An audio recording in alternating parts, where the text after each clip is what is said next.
Nano robotics, पूरी दुनिया इसे लेकर इतनी काहे उछल रही है? तो जी उसका कारण है कि ये बीमारियां ठीक कर सकते हैं, ऐसी बीमारियां जिनका इलाज किसी के पास भी नहीं है, जैसे कैंसर। इसके साथ साथ ये आपके शरीर को इस लायक बना देंगे कि चोट लगने पर वो अपने आप रिपेयर हो सके। ये पर्यावरण को साफ कर सकते हैं, पृथ्वी को पहले की तरह हरा भरा बना सकते हैं, दुनिया में सबसे ज्यादा स्ट्रॉन्ग मटेरियल का निर्माण कर सकते हैं। और ये तो बस शुरुआत है, आना अभी बहुत कुछ खास है। अब अगर ये सब सुनकर आप खुशी के मारे उछल रहे हो कि भाई वाह मजा आ गया, तो जरा थम जाओ, अच्छी बातें पहले ही बताई जाती हैं। नैनो रोबोटिक्स से जुड़ा हुआ कुछ ऐसा भी है जिस डर की वजह से इसको बड़े धीरे धीरे आगे बढ़ाया जा रहा है। और इस वीडियो में हम इन दोनों चीजों के बारे में बात करेंगे कि नैनो रोबोटिक्स कैसे हमें फायदा पहुंचा सकती है और कैसे ऐसा नुकसान भी कर सकती है जिसकी शायद भरपाई ही ना हो सके। चलिए अब जरा विस्तार से बात करते हैं। तो ये नैनो रोबोट्स या नैनोबॉट्स, इनकी शुरुआत कहाँ से हुई? कोई तो ऐसा होगा जिसने इस चिंगारी को सुलगाया होगा। हाँ जी, बिजली के पिताजी मेरा मतलब माइकल फराडे। तो जी अंकल जी ने 1857 में रूबी गोल्ड को दुनिया के सामने रख दिया। अब आप पूछोगे ये क्या है? भाई सब क्या बताऊं क्या है। अब इसके पीछे इतनी जबरदस्त बोरिंग कहानी है जो मेरे से तो ना सुनाई जाएगी, पर मैं आपको मोटा मोटा हिसाब बता देता हूँ कि जी बिजली के पिताजी यानी अपने फराडे साहब ने गोल्ड के नैनो क्रिस्टल्स को पानी में डालकर अलग अलग रोशनी उसके ऊपर मार के देखी, तो वो सुनहरे रंग के बजाय रूबी कलर यानी पिंक कलर, जो मेरे लिए दोनों एक जैसे ही हैं, लेकिन अगर इनके बीच का फर्क समझना है तो किसी महिला से पूछ लीजिएगा, वो सारे रंगों में फर्क कर सकती हैं।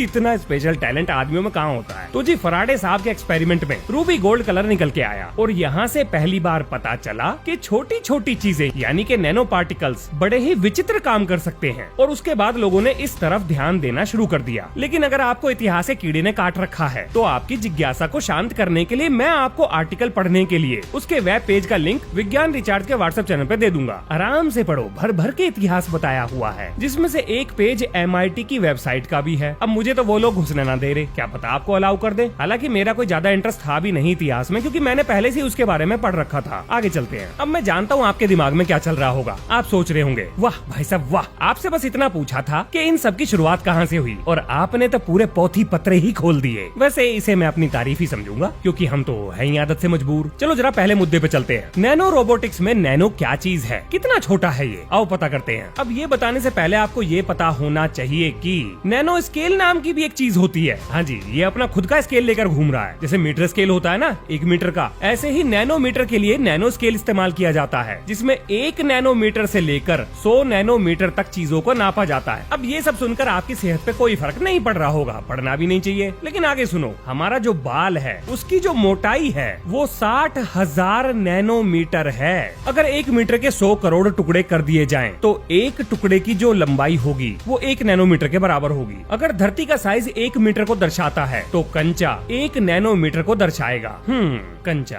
बचपन के दुख ताजा कर दिए इसने। बहुत पिटा था मैं कंचे खेलने के ऊपर। चलो चलो आगे चलते हैं। डीएनए का डायमीटर 2.5 नैनोमीटर के बराबर होता है और वहीं कागज की मोटाई 1 लाख नैनोमीटर के बराबर होती है। अब यहाँ से आपको अंदाजा लग गया होगा कि नैनोमीटर कितना छोटा होता है। बहुत छोटा, बहुत बहुत छोटा, बहुत ही ज्यादा छोटा। वैसे आप समझ ही गए होंगे कितना छोटा, क्योंकि आप तो हो ही समझदार। देखो भैया, नैनो रोबोटिक्स होता है इंजीनियरिंग एट एटॉमिक लेवल। क्या मतलब है इस बात का? इंजीनियरिंग का मतलब होता है विज्ञान और मैथ का इस्तेमाल करके किसी चीज को डिजाइन करना, टेस्ट करना, बनाना, उसको मेंटेन करना, मशीनी स्ट्रक्चर का निर्माण या किसी सिस्टम को बनाना। अब ये जितने भी धरती धकेल पहाड़ तोड़ भारी भरकम शब्दों का इस्तेमाल मैंने यहाँ पर किया है, इनका मतलब क्या है? मतलब आम आदमी कैसे समझेगा?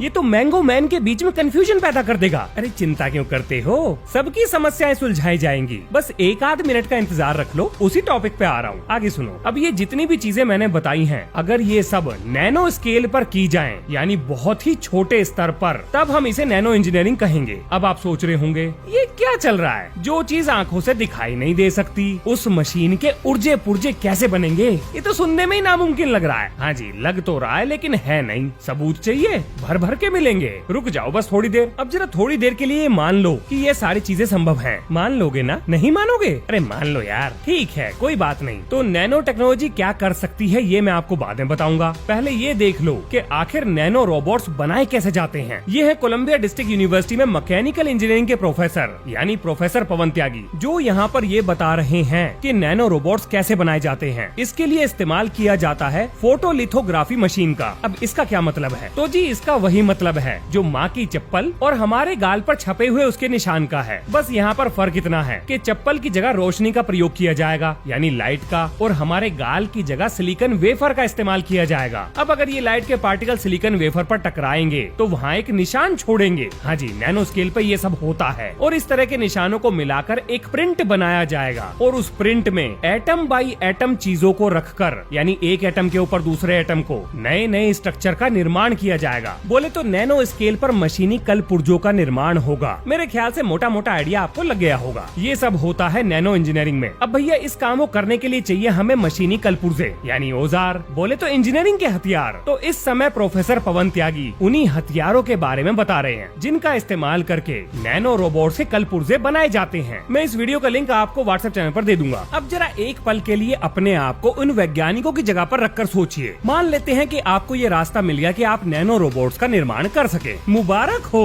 खुराफात की शुरुआत यहीं से होगी। अब तक तो आपने नैनो रोबोट्स के लिए दर्जन भर काम सोच लिए होंगे। तो भाई साहब वैज्ञानिक कैसे पीछे हट सकते हैं? उन्होंने भी बहुत सारे काम सोच रखे थे। आओ बताता हूँ कि एरिक ड्रेक्सलर, तो जी ये है एक किताब के लेखक जिसका नाम है इंजिन्स ऑफ क्रिएशन, जिस किताब में इन्होंने नैनो टेक्नोलॉजी के ऊपर बड़ा ही लंबा चौड़ा ज्ञान का प्रवचन दिया है। अब आप सोच रहे होंगे कि भैया ये क्या कह रहे हो आप? कहाँ वैज्ञानिकों की मंडली में एक साइंस फिक्शन राइटर को बीच में घुसा दिया। ये तो कुछ भी सोच लेते हैं, इनका क्या है? अरे भाई साहब तारीफ तो पूरी कर लेने दो।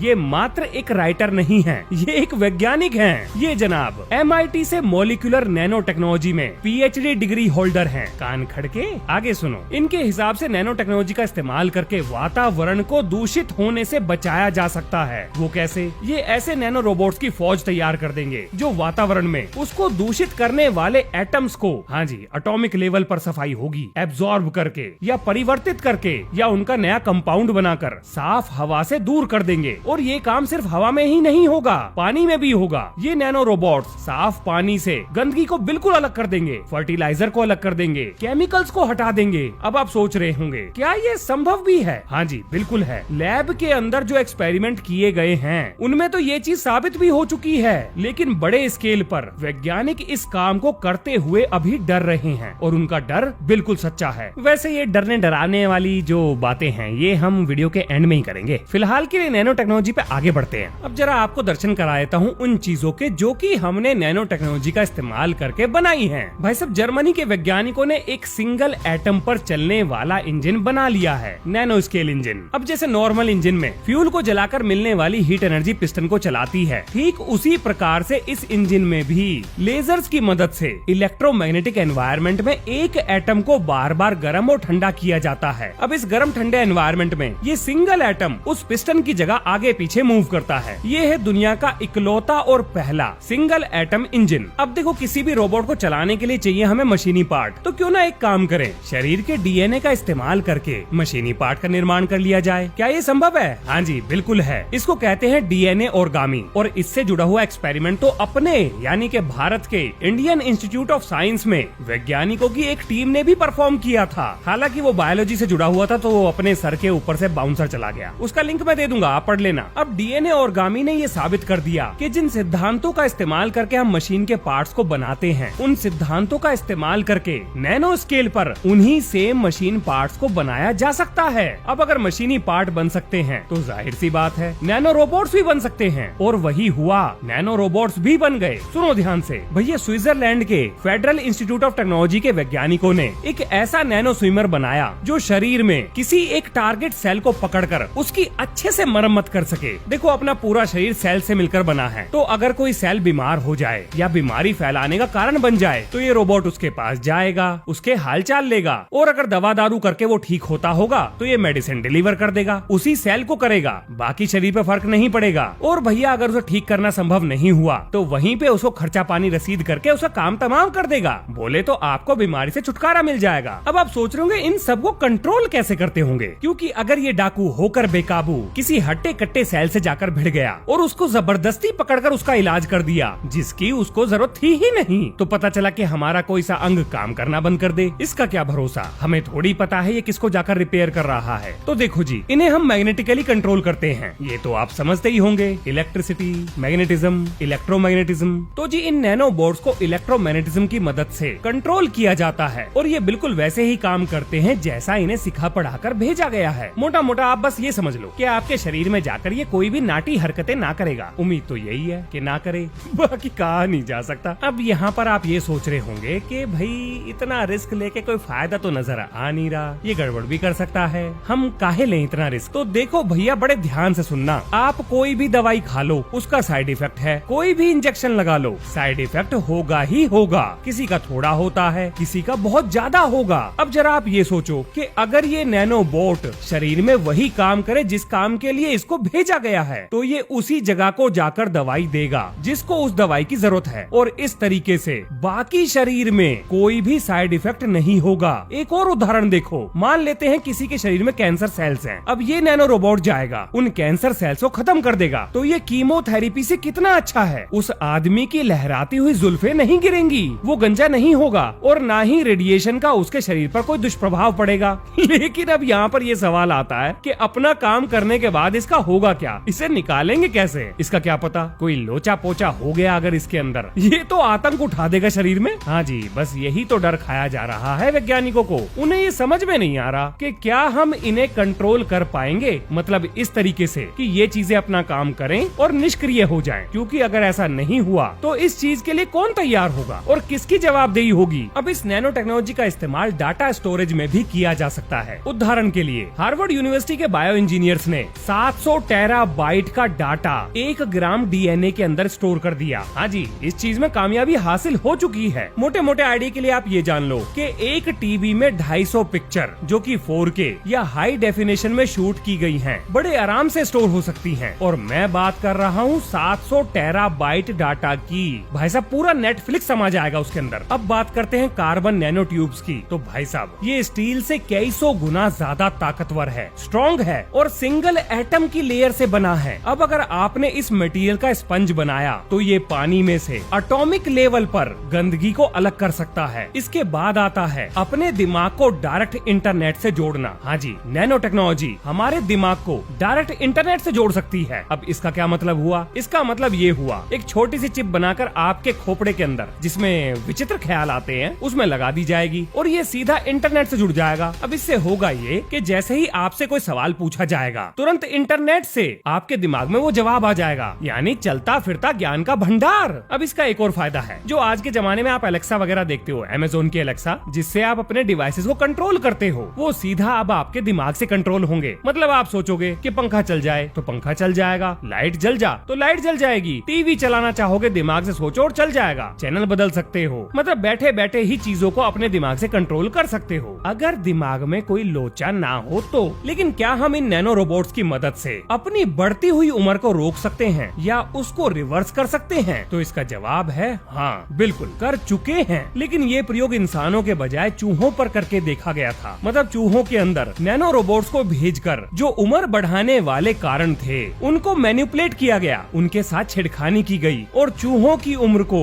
उल्टा कर दिया गया। वैज्ञानिकों का ऐसा मानना है कि अगर नैनो रोबोट्स की फौज को हमारे शरीर के अंदर परमानेंटली, हाँ जी पक्के तौर पर काम करने के लिए अगर छोड़ दिया जाए, तो ये शरीर के अंदर लगने वाली चोटों को रिपेयर कर सकते हैं, शरीर के बाहर लगने वाली चोटों को भी जल्दी रिपेयर कर सकते हैं, अंदर ही अंदर ऑपरेशन परफॉर्म कर सकते हैं। मतलब आपके शरीर को टेबल पर लेटाकर बाहर से खोलने की जरूरत नहीं पड़ेगी, ये अंदर ही उसे खोल मारेंगे और अपने हिसाब से चीड़-फाड़ करके आपको मौज मस्ती के लिए दोबारा तैयार कर देंगे। और ये भी हो सकता है कि अगर किसी का कोई अंग कट जाए, जैसे हाथ कट गया या पैर कट गया, तो शायद ये उस अंग को दोबारा रीजनरेट करने के लिए हमारे शरीर में ऐसे बदलाव ले आए जिससे उस अंग को दोबारा बनाना संभव हो जाए। वैज्ञानिकों का ये भी मानना है कि ये जो नैनो रोबोटिक्स है, दरअसल ये हमारी टेक्नोलॉजी है ही नहीं, ये एलियन टेक्नोलॉजी है। अब उसके पीछे उन्होंने जो लॉजिक दिया है वो ये कि दुनिया के हर देश के इतिहास में कहीं ना कहीं पर ऐसी बातों का जिक्र किया गया है कि जी फलाने राजा कई सौ साल तक इस धरती पर राज करते थे। अब अगर ऐसी घटना किसी एक आध देश में होती तो बात भी समझ में आती, लेकिन हर देश के इतिहास में ऐसा है, तो क्या उनके पास कोई एलियन या नैनो टेक्नोलॉजी ऐसी थी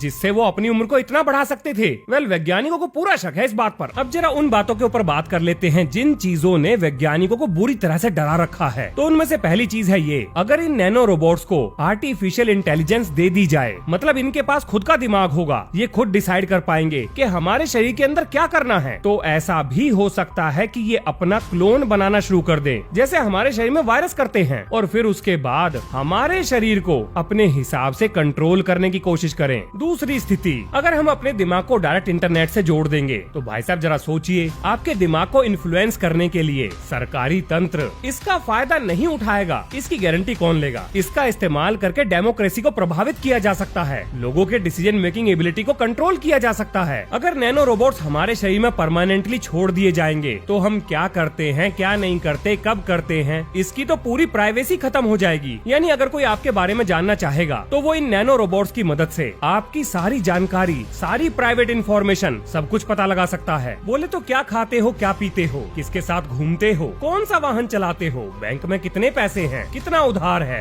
और पैसे वापस देने का इरादा है भी या नहीं। सोचो अगर ये सब पता लग जाएगा, तो जीवन में सारा मजा खत्म हो जाएगा। 60 साल पहले नैनो टेक्नोलॉजी सिर्फ किताबों तक सीमित थी, आज ये हमारे सामने खड़ी है। इसके बहुत सारे फायदे हो सकते हैं। ये हमारी गंदी खाने पीने की आदतों के बावजूद भी हमें फिट रख सकती है, वातावरण को साफ रख सकती है, हमारी उम्र बढ़ा सकती है। लेकिन इसके साथ साथ इसके रिस्क भी हैं। ये एटॉमिक लेवल पर काम करती है, हमारे सेल्स के साथ छेड़खानी कर सकती है। आप किसी भी टेक्नोलॉजी का इतिहास उठाकर देख लीजिए, सबके साथ कोई ना कोई दुर्घटना या माल फंक्शंस हुए ही हैं। अब अगर इनके साथ कोई माल फंक्शन हो गया जो हमारे शरीर के अंदर हो गया, तो भैया हमारा क्या होगा? या इसका उल्टा सोचिए, जितनी उम्मीद हमने इन चीजों से पाली हुई है, अगर ये उससे बेहतर काम करने लगे, यानी कि ये सुपर इंटेलिजेंट हो गए, इनके पास खुद की डिसीजन मेकिंग एबिलिटी आ गई, तो जब तक हमें ये बात पता लगेगी, मेरे ख्याल से तब तक देर हो जाएगी। आप क्या सोचते हैं इस टेक्नोलॉजी के बारे में? कमेंट में जरूर बताइएगा। चलो जाने से पहले एक मजे की बात बताता हूँ। अक्सर आपने जितने भी यूएफओ की एक्टिविटी सुनी होंगी, वो सारी अमेरिका से जुड़ी हुई हैं। लेकिन क्या आपको पता है, अनआइडेंटिफाइड फ्लाइंग ऑब्जेक्ट से जुड़ी हुई घटनाएं रशिया में अमेरिका से भी ज्यादा हुई हैं। पर क्योंकि रशिया में इंफॉर्मेशन को छुपाकर रखा जाता है, तो पब्लिक डोमेन में सारी चीजें बाहर निकलकर नहीं आई। लेकिन कुछ चीजें हाल फिलहाल में पता लगी हैं। अगर आपको जानने में इंटरेस्ट है, तो मैं उसके ऊपर वीडियो बना दूंगा। तब तक के लिए खुश रहें, मस्त रहें, जबरदस्त रहें। मिलते हैं नेक्स्ट वीडियो में। जय हिंद, जय भारत।